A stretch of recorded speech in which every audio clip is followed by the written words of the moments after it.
Hi, folks. Daniel Webster here. When I was asked to record a story for this project, I tried to figure out where in this time of pandemic could I record a story at home that made sense to me. And after thinking about it just a little while, it occurred to me that the best place to tell a story is where I learned to listen to stories and to tell them myself, the dining table. Particularly, I remember looking back at my granddaddy and my nanny's table at Christmas and at Thanksgiving with my granddaddy and nanny and my grandpa and Grandpa Webster and my mom and dad. We would sit around the table, and after the meal was over, we would tell stories. Here's one of mine as I imagine my grandparents and my parents around the table with us.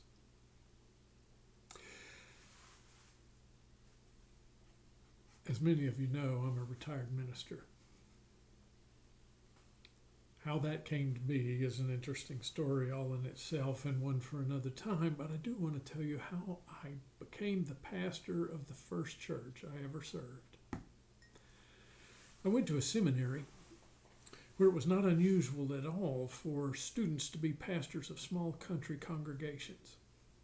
And so near the end of my first year, I got a call from a faculty member suggesting that I might try out for a little church out in the middle of Kentucky. I went and I got directions and learned where the church was, and I got up early the next Sunday morning to go and preach a trial sermon. My wife and I headed up. We went extra early to make sure we got there on time because we'd never been anywhere near this place before. We drove out and we found the church. It was 11 miles from the nearest town of 358 people. If you're 11 miles from the nearest town of 358 people, that means there's no town at all nearby. This church was in the country. If you walked up and stood on the steps, you could look out, and running across on the other side of the highway that ran in front of the church, there was a creek. At least at that time of the year, it was a creek. Sometimes it was a river. Just beyond that was bottomland, where there were cattle. Sometimes there was corn growing. But if you looked up the side of the hills, there were cows, lots and lots of cows. It was a bucolic setting. It was just a wonderful place. It was a little white wooden church, much like you've seen many other country churches, sitting at the bottom of a ridge. It had a steeple with a bell, and behind it there was a graveyard. And next to it was a little white building on one side, and on the other there was an outhouse. My wife and I had driven an hour and a half to get there, and I was kind of nervous about preaching this first sermon.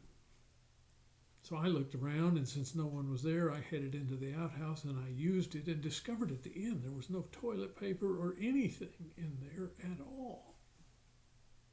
I thought that was odd, but so it was. And a little while later, someone drove up.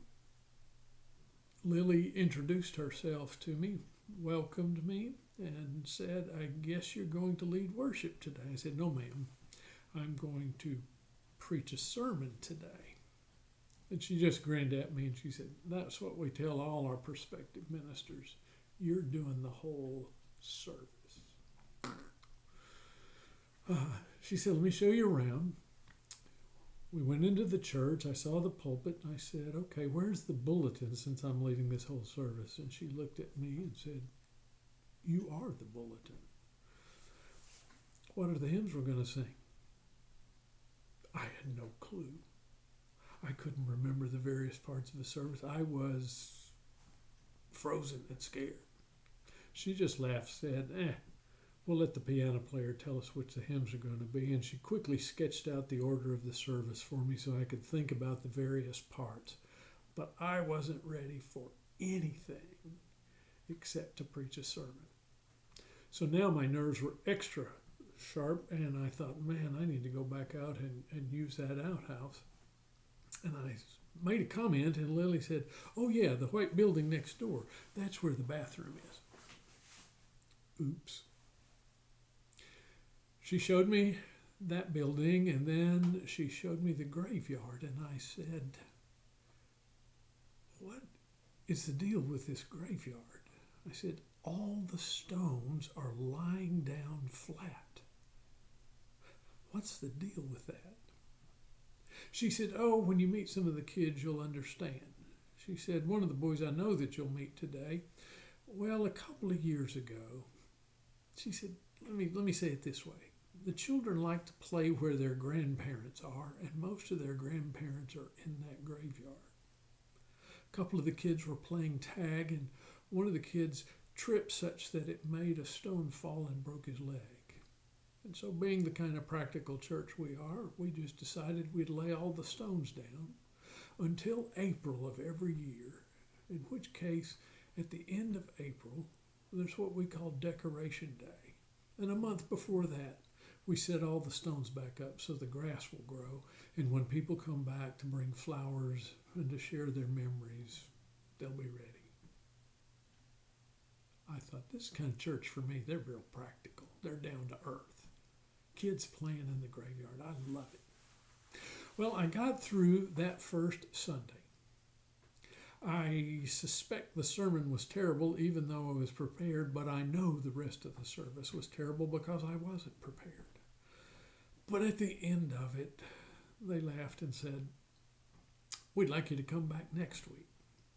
But we heard that you're going on vacation the week after that, and we understand, but that's just about perfect for us.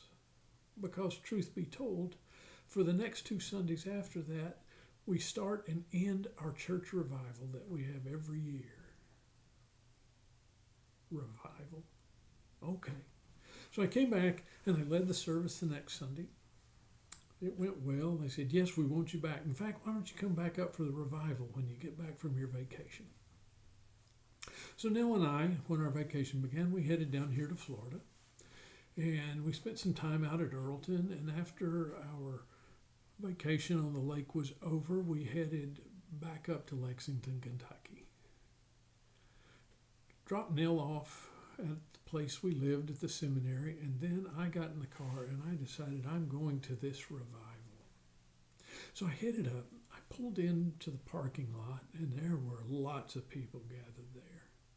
All these farmers' wives and children, everybody in the church was a farmer. And there were a couple of fellas sitting on the corner.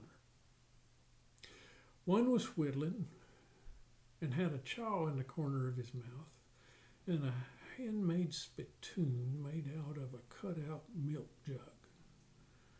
The other one was smoking a hand-rolled cigarette and spitting out little pieces of tobacco. The church was known for having people with rather flamboyant names, and these 2 gentlemen were named Rooster and Bum.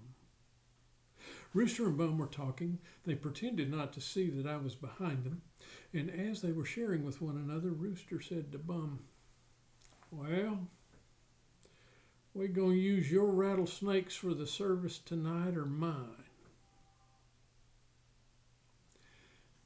I don't know about you, but for most of my life, things come up. And the perfect line does not come to me until hours later when I have those moments as I'm falling asleep where I go, I wish I'd said. Well, that night it didn't happen. Are we going to use your rattlesnakes or mine? And I had an immediate answer. I said, fellas, I just got back from Florida. I guarantee the rattlesnakes I have in the box in the back of my car are bigger than anything you have from here in Kentucky. Let's use my rattlesnakes to handle during the service tonight. Bum looked at Rooster. Rooster looked at Bum. Bum said, I think we found our new preacher. And so it was. That's how I got my first church. By pretending that I had rattlesnakes. Did y'all hear that? I could swear I heard my granddaddy chuckle.